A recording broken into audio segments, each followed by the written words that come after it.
Hello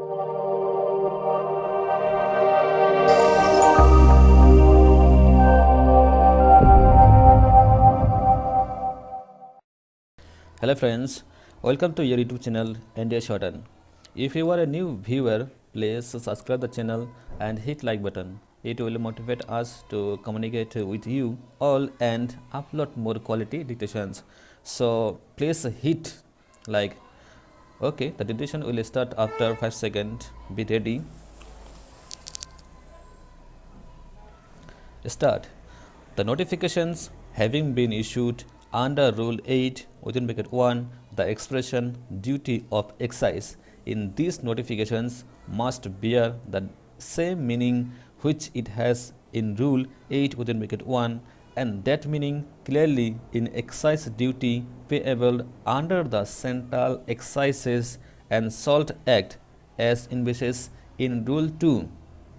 It cannot, in the circumstances, bear an extended meaning so as to include special excise duty and auxiliary excise duty.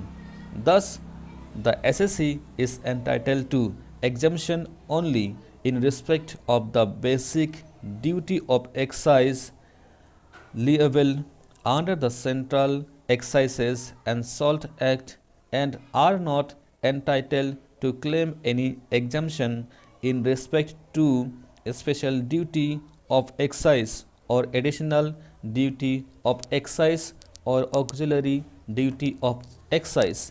1984 Text LR 2409 Delhi reserved.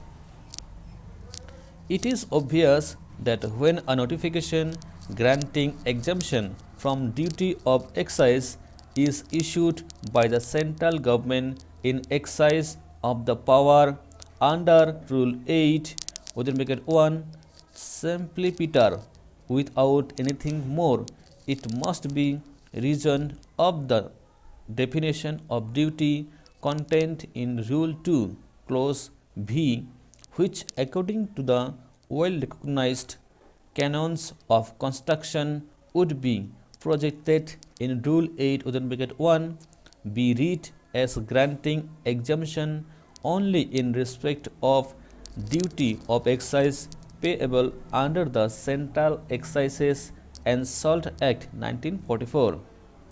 Undoubtedly, by reason of subsection within bracket 4 of section 32 of the Finance Act 1979 and similar provision in the other Finance Acts rule within bracket 1 would become applicable, empowering the central government to grant exemption from payment of special duty of excise. But when the central government exercises this power, it would be doing so under Rule 8 within bracket 1 read with subsection 4 of section 32 or other similar provision. The reference to the sources of power in such a case would not be just to Rule 8 within bracket 1, since it does not of its own force and on its own language apply to granting of exemption in respect of special duty of excise, but the reference would have to be to Rule 8 within bracket 1 read with subsection 4 of section 32 or other similar provision.